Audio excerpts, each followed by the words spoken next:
Hello guys, welcome back. Today we're doing another dust collection video. I actually have done a better update on my dust collector. Since the old one flopped on me, it's, just do what it did. So have moved the bucket cyclone right back here. So what I did is instead of having the cyclone separator hooked up to this end of the pipe, I actually have it hooked up to the end of the run there, going down here. So all the dust from either this side or this one, it goes through into the cyclone flawlessly every time. Okay, and also this didn't take me as long as I thought. So I have this actually secured with a hose clamp because it falls off sometimes.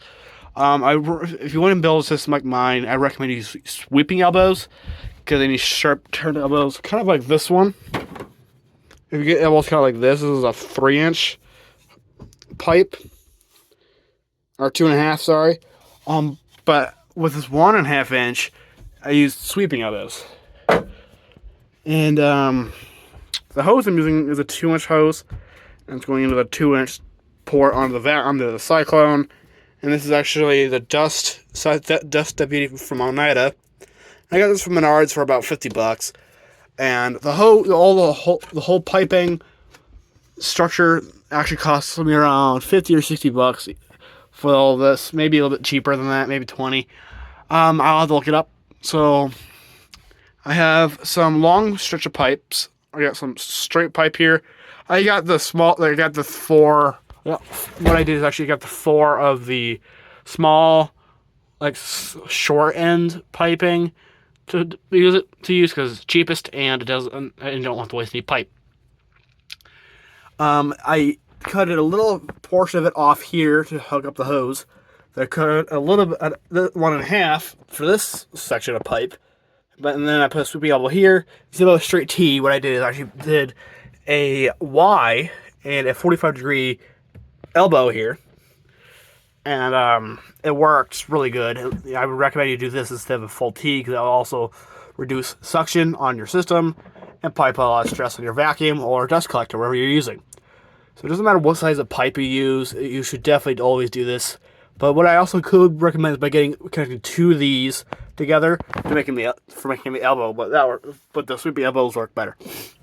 And then I got another straight pipe here, and I actually got a ball valve because this is a 2.5-inch. I didn't have 2.5-inch blast gates. I could build them, but I didn't want to hassle that and fail every time. So I decided to do the ball valves, which actually is a little bit tricky to turn a little bit once in a while, but I get the hang of it. And I have another little piece of pipe going to the fence. So this fence I use is for when I'm using either a router, yeah, I could use a router, but either if I'm using a router, a drill, jigsaw, or anything that causes dust that needs a dust collection port, I just cut it right in front of this, and all the dust goes into the system and into the bucket. And this side of such a pipe, I actually have another sweep elbow on the corner there. Then I have another one here, and going to another ball valve, which this one's actually much more secure than that one is. This one's a little more high up as well. If you come down, it goes to one more sweeping elbow and going into this hose. And this one is actually for cleaning up the shop, for cleaning up the dust on the floor, or just hooking up to an extra tool if I wanted to, or whatever. And also I have it hooked up to this clamp I had here originally for hang up a hose like this, but it was too big, so I decided to use that.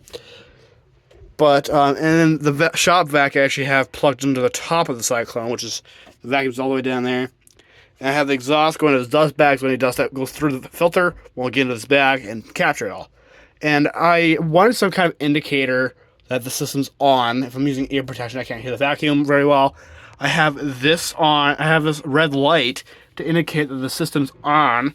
So I'm actually going to unplug the vacuum here. Whenever I turn on the collector, the light turns on like this. And yes, I kind of did mimic Home Depot for this, but yeah. And I just have a simple little switch here. Let me go ahead and plug the vacuum back in.